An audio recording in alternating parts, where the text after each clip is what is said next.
Look, I really don't like to say. I don't like to say. I love the Cincinnati Reds, and quite frankly, after this Dodgers series, I think they're cooked.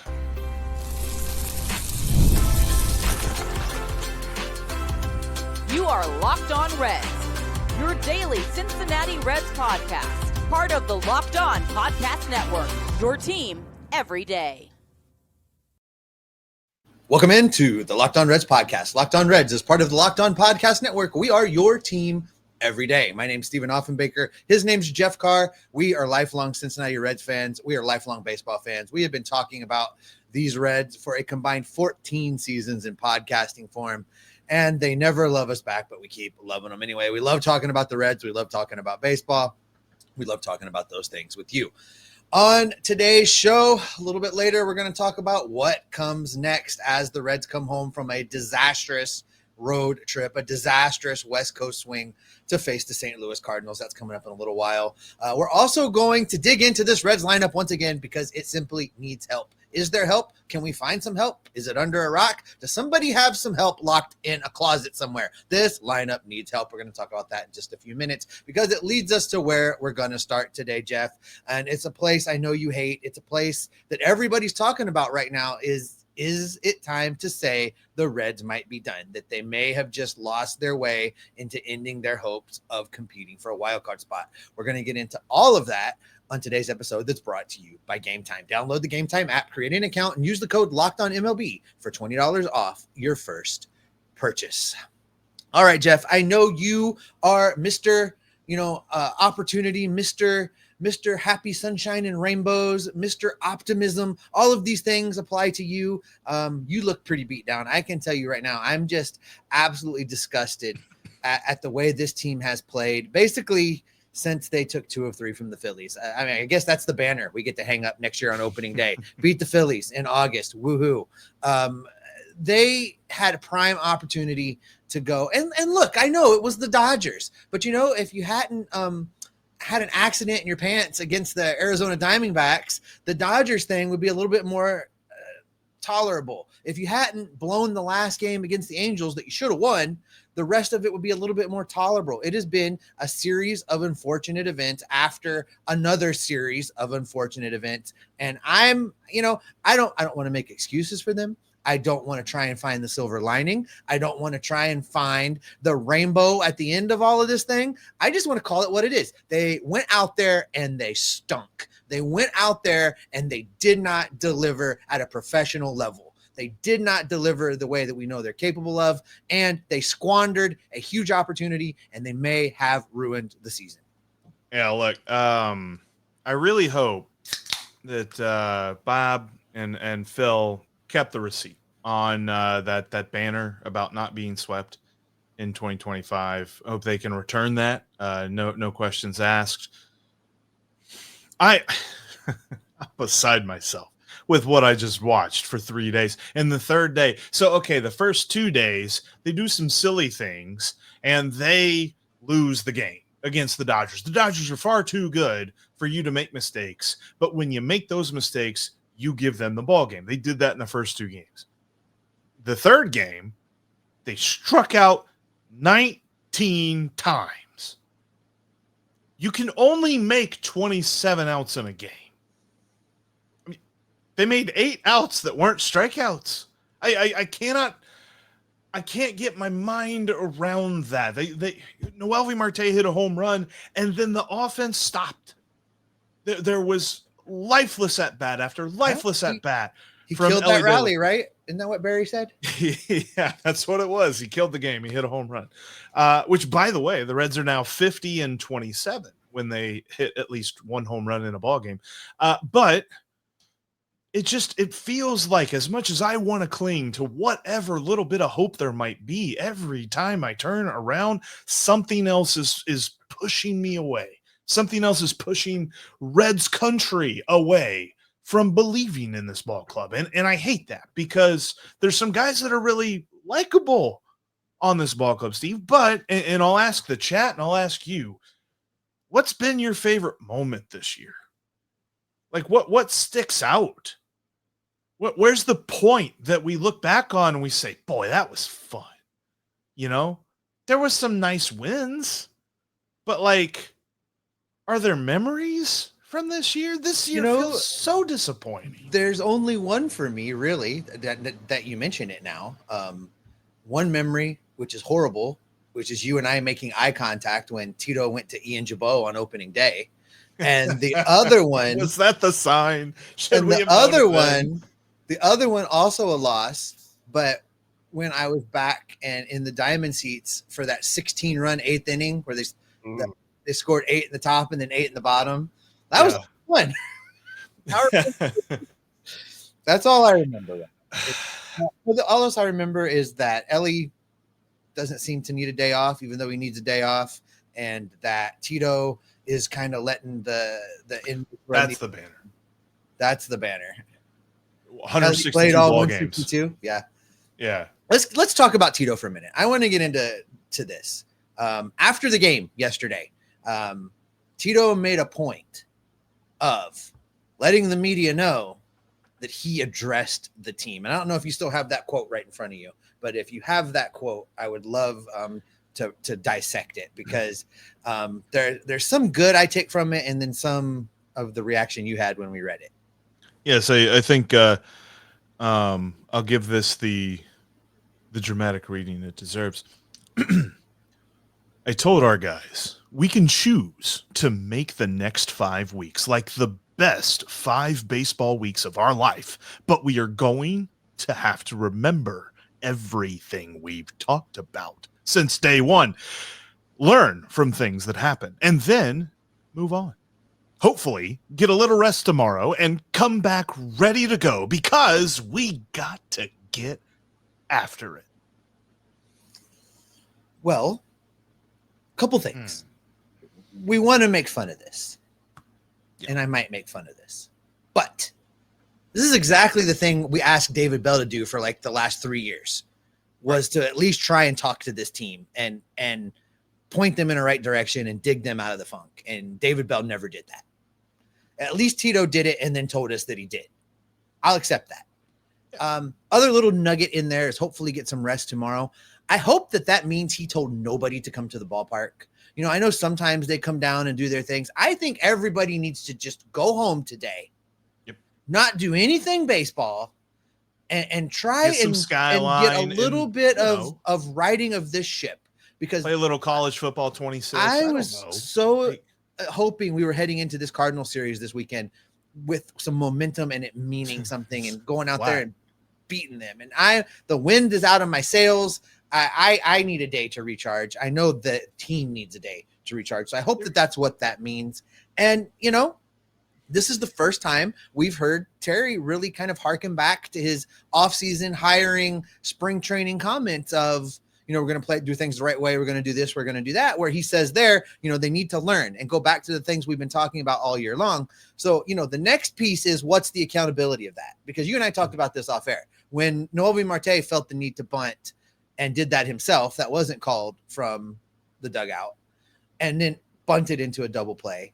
Terry said, you know, he did that. Nobody asked Terry, well, why do you think Noelvi did that? And nobody said to Terry, what are you going to do about it? How are you going to make sure that never happens again? I'd like to know that information. I want to know that they're working with Noelvi on things like that. Now, they probably are, but at this point, while we're getting our teeth kicked in every day, how about you tell me about it and give me some hope? And I wonder, like, the more that I watch this team in August for the last couple of years, August has been the month of doom for them. All 3 years now. It's dooming them this year. May doom them last year, but they didn't play well in August either. And then in 2023, it was their biggest doom that knocked them out of the playoff race. And the more that I think about it, it just goes back to like baseball mental maturity. And that sounds dramatic, but this team is so immature mentally, and you can see it on many, many different plays. There doesn't have to be a statistic for it, because the eye test tells you everything you need to know about it. And maybe that fed into Noelvi Marte feeling like he needed to bunt in the 6th inning, or in the 4th inning of Tuesday night's ball game. Maybe that led into some bonehead errors and things like that. The Reds committed far too many errors in Los Angeles. They did play errorless baseball in the 3rd game, as as much as that means. Yeah, another banner, hang that one. It's so frustrating to watch, and the play the baseball the right way just rings so hollow right now because they're making the same errors they made in July. They're making the same errors that they made in June. They're making the same errors that they made since day one. It hasn't changed.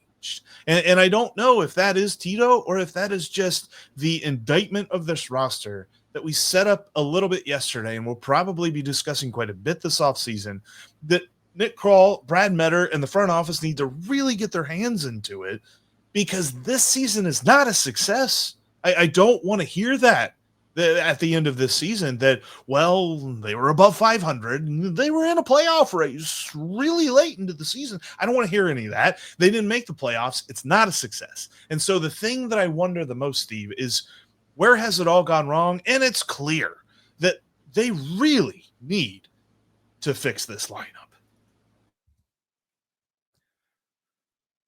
Hey, Reds fans, are you still paying full price for gas? Stop leaving money behind. Get real cash back every time you fill up with a free Upside app. Simply download the free Upside app in the App Store or Google Play right now and start earning cash at the pump today. Use my limited time promo code SEASON and get an extra 25 cents back per gallon on your first fill up. You could make up to $300 a year just from buying the gas you already are buying.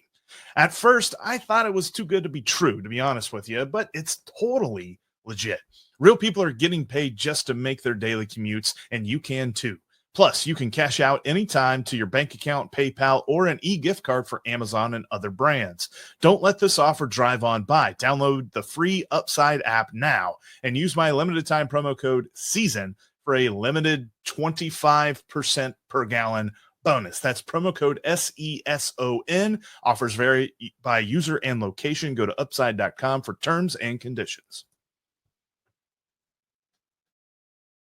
Thank you for making Locked On Reds part of your everyday routine. If you are an everydayer, you are awesome. And if you're not an everydayer, make sure you click that subscribe button, become an everydayer. And by the way, we've got an ask for you that I almost forgot to ask, and that is to fill out the Locked On survey. We've got a new survey out there for our listeners to let us know about content choices, about advertising, things like that. If you go to the link that the QR code has down below, or if you go to lockedonpodcast.com/survey, then you can fill out the survey and you will be entered for a chance to win one of 10 $100 Amazon gift cards. Really appreciate all our listeners and everydayers out there and want to hear from you. So make sure you fill out the Locked On survey.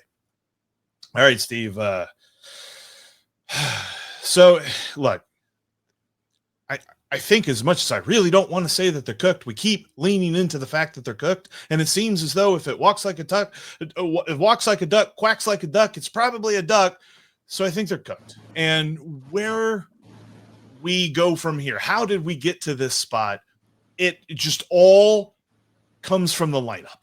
The fact that they built this lineup without power and celebrated that and said that that was a good thing. And then they built this lineup to be a very get them on, get them over, get them in type of situation. And well, they haven't done that here recently either because, well, on game 3 against the Dodgers, they were 0 for 6 with runners in scoring position. Pretty sure they're batting like a $120 with runners in scoring position since the beginning of August. I didn't look that up. I probably should look that up before I spout numbers like that. But it's just so frustrating to watch this team hit right now. You know, the problem starts even worse than we didn't build this team with power. You know, we built this team on smoke and mirrors and a lot of hope and a lot of, well, if Ellie does this and Matt McClain does that and CES is like this and then that other guy is okay and Jeremy Candelario really is not 100 years old and then maybe, just maybe, that Fraley and Benson become a good platoon and Benson really wants to hit left-handers, so maybe that'll happen. Like, that's really what the conversations were, right? Yeah. Instead of the conversation of we signed that power-hitting right-handed outfield bat and we're going to score a lot of runs. No, we got Austin Hayes, who we hope has a bounce-back season, who we hope isn't the guy that was all injured and sick last year, but he was the guy he was a few years before. every single thing that Nick Krall did started or involved the word hope. So here we are. All hope is lost. They've lost the hope. Look, if this is your first time here, guys, I'm sorry. This is not our normal show. We usually have a lot more fun than this. This is not how we usually roll. But Jeff and I both logged in to record this show and looked at each other and we're like, I don't even know what to talk about. I don't even know what to say about this team right now. Except we're going to call a spade today. We'll be back to our regular optimistic programming tomorrow and Friday.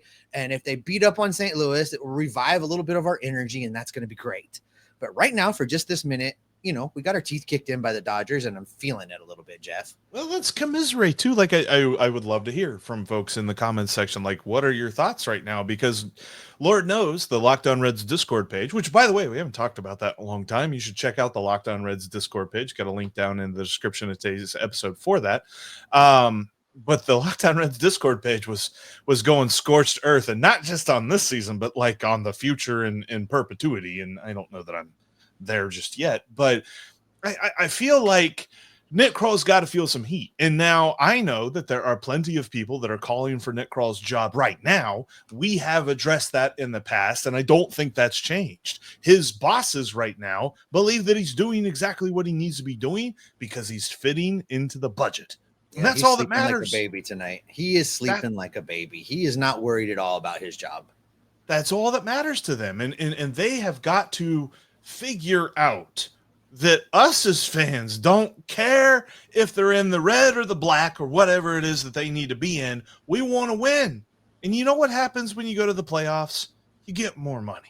Do you know how much playoff tickets cost? We were talking about this the other day with some friends of ours in the season ticket group. They're insane. Like, they double each round. Make the playoffs and then make that ticket money, and then make the concession money, and then make the money around at the banks and all this other stuff. There's just so much. The merch. I mean, wild card t-shirts. I'd buy a wild card t-shirt. There's so many different things about making the playoffs that would feed into the budget mentality of this team. And so I wish that they would understand that. But I know that they don't listen to us as fans. And as much as the fans mean everything to them in public, I don't think that it means anything behind closed doors, because they're not showing it to us in the way that they build this roster. And they're not showing it to us in the way that they prepare for problems. Like, what happens every single year, and we're going to hear this narrative into the offseason as well, is, well, injuries. Brett Lauder didn't pitch this year, and there was this injury and that, and Hunter Greene, we didn't get a full season out of him, and things like that. And when problems happen, they throw up their hands and they say, "All right, well, can't fix the problem." I am appalled that you said they act like they don't care about the fans. You should be much more grateful for that schedule sticker that they gave out on opening day to stick over top of the magnet that you got the year before. You just stick it over top of that magnet, because we're recycling, because we care about the environment around here. I don't know what the hell that was, but yeah, I'm sorry, guys. This is the scorched earth edition of the Locked On Reds podcast, where we're talking about all of the things that are wrong. The lineup is definitely one of the things that are wrong. So the question is, how do you fix it? We've talked about reordering it. We've talked about trying to put players in the good position to have success. None of that seems to be happening. So I think, what I want to do is I want to reevaluate something about how we can make some additions to this lineup right now. And let's get to that. And it's going to be a longer third segment. So let's get to it right after this. You've only got a few more chances to get down to the ballpark, and the best way to do that is with Game Time. Steve and I do this all the time. In fact, I'm going to be using this a couple of different times as the Reds close out their home slate of the regular season, because Game Time has the best deals, especially as you get closer to first pitch. But they also help you out if you're on the road. If you're going to a stadium you've never been to, they show you your view from your seat. Game Time is all about making ticket purchasing easier, no matter where you're at. And they've got all kinds of different options, whether you're talking about baseball, football, college football, you've got basketball and hockey coming up, everything sports-wise, but also like stand-up acts, concerts, things like that as well. can all be found on Game Time. Download the app today, create an account, and use the promo code LOCKEDONMLB. You'll save $20 off your first purchase. Terms apply. Again, download the app and use the promo code LOCKEDONMLB to save $20 off that first purchase. That's on Game Time. They got the last-minute tickets at the lowest prices, guaranteed. If you can't watch us here on YouTube, you can listen to us on your favorite podcasting app. We are pretty much on every single one of them. If you find one you need us to be on and we're not on it, let Jeff know. Send him a message. He'll try and make it happen for you. Also, make sure you check out Locked On MLB Game Night. They are watching every game, every night with all of the experts of the Locked On Podcast Network so that you don't have to, and they're reporting back to you of what went on. Make sure you check it out today. All right, Jeff, I want to dive into a conversation about if they're truly done. If we believe that they are finished, then it's time right now to get Sal Stewart up here and put him in the lineup and let him play every day. It's time to end Ellie. Noelvi Marte should never play anywhere but right field. Every day. Right field. Agreed. We'll move him around. Nobody needs days off. Nobody needs to move around. Everybody just needs to play the next 5 weeks and let's get out of here. And I had the horrific realization during that last break that Auntie Darlene is going to hear this show, and I am giving her your phone number. Just so you know. For everydayers, everybody knows Auntie Darlene hates it when we go scorched earth. So, Jeff, I'm giving you that call. But look, Sal Stewart, right? That's the answer right now. If they're done, call him up. Call him up. I almost would see if there's some way of calling up Blake Dunn and seeing what you got in him. Call up Hector Rodriguez. See what you got in him. Like, let's just go full on in this. Like, figure out who they are and if they're gonna help next year, because we got to do this thing where the correct position players play the correct position. We got to stop doing this thing where guys go out of position. And technically, Noelvi Marte is out of position in right field, but he's looked pretty decent there. And I would like to see more of him in that spot. And I specifically say that because I think he's leaning into, and the Reds are leaning into, he's going to be a right fielder now. He's not coming back to the infield, especially if the Ke'Bryan Hayes stays here for the deal that he's on right now. Noelvi is staying out there, and Spencer Steer staying at first base. So I'm fine with him out there. Blake Dunn's a great point. And Hector Rodriguez is a great point. Get those guys up and let's see what happens.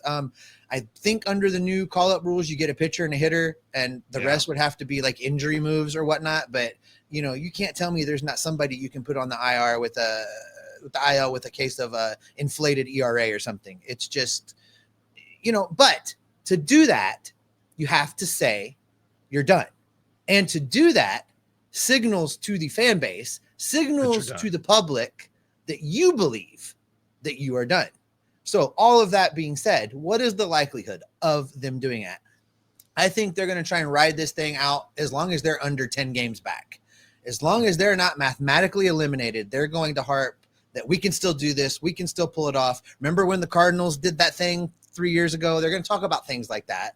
Right. And so for me, it'll be Sal Stewart with limited playing time. They might add a pitcher, and they'll keep pushing this. So it circles back to, how much do we think these guys want it? Because that's really what determines what comes next. How hard do they play? How hard do they work? How much of the boneheaded stuff that we've seen over the last 3 or 4 weeks can they eliminate and play decent baseball? What do you think? Can they do it? Do you believe? I think that should be the ultimate goal and the ultimate expectation for us in the month of September. Just play clean baseball. Let's see what happens when you play some clean baseball. Maybe you crawl back into this thing, but it certainly looks like they're incapable of doing that. And that's what I want to see from them. Play some clean baseball, whether it be pitching, hitting, fielding, whatever it might be. Take advantage of the opportunities in front of you. And don't do the whole ball goes between your legs. Oh boy, there goes 2 more runs for the opponent. Like I said this on Twitter after the Reds just blew up on Tuesday night.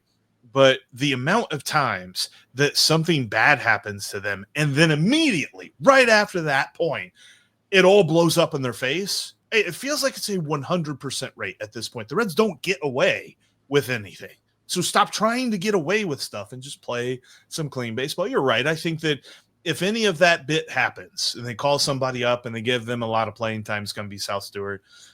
He deserves it. He's been absolutely tearing the cover off the ball in AAA to the point that I'm pretty sure his OPS is over 1,100 now. Like it's really high, and he's doing so well. And it looks like he could be a guy for the Reds next year. Hector Rodriguez has been decent this year. He has a little bit of swing and miss and kind of is aggressive at the plate, but he could be a guy next year for the team. Like, are we really going to run it back with the outfield that we had? Because they ran it back with Jake Fraley, and then they decided halfway through the year to cut him. Like, do they really know what their plan is moving into next year with the outfield? Because that's got to be number one. I said like about a month ago that I thought that the offseason number one priority should be to figure out an extension for Tyler Stephenson. That's dead wrong. The offseason number one priority is to figure out the outfield, not have a hope, have a plan for 2026 in that outfield. And if Hector Rodriguez or Blake Dunn are part of it, now's the time to figure that out. All right, Jeff, we're going to leave this in our rear view. This is our cathartic vent of the season. Yes. Folks, we want you to do the same. Get into these comment sections, get into the social media feeds, get it out. And let's approach this St. Louis series and try and find a little bit of hope. Mets, Marlins, 4 games starting today. Maybe the Marlins help us out a little bit. The Reds get the Cardinals, a team that they should absolutely beat up. Just the way it should go. Now, the question is, how bad did the Reds want it? That's what we're going to find out. That's what we need. Get into the comment sections. I would also love to hear from you guys about what your September moves would be with this lineup. Are you ready to throw in the towel and let's get a look at these minor leaguers? Do you want the Reds to push it to the very last day and try and pretend they're in the hunt, and maybe they'll actually stumble their way into being into the hunt? I want to hear from you guys. We don't ask for that from you guys enough. Please do that listener survey. It's really important for the network. It'll help us out a lot. Links down in the description of the show. And with that, Jeff, there's no reason to drag this dead horse anymore. We're calling it a day. We're getting out of here. That's going to do it for this edition of the Locked On Reds podcast. Thanks, as always, for making us your first listen and commiserating with us today. We really appreciate you guys. We're going to get back to our normal cheerful selves, gathering up the news, the notes, the rumors, the information, and the report. Why, Jeffrey? Because we are Locked On Reds every single day. And I hated that, but I needed that. I needed to do it, but Darlene's going to be pissed. I already hear my phone ringing, I think.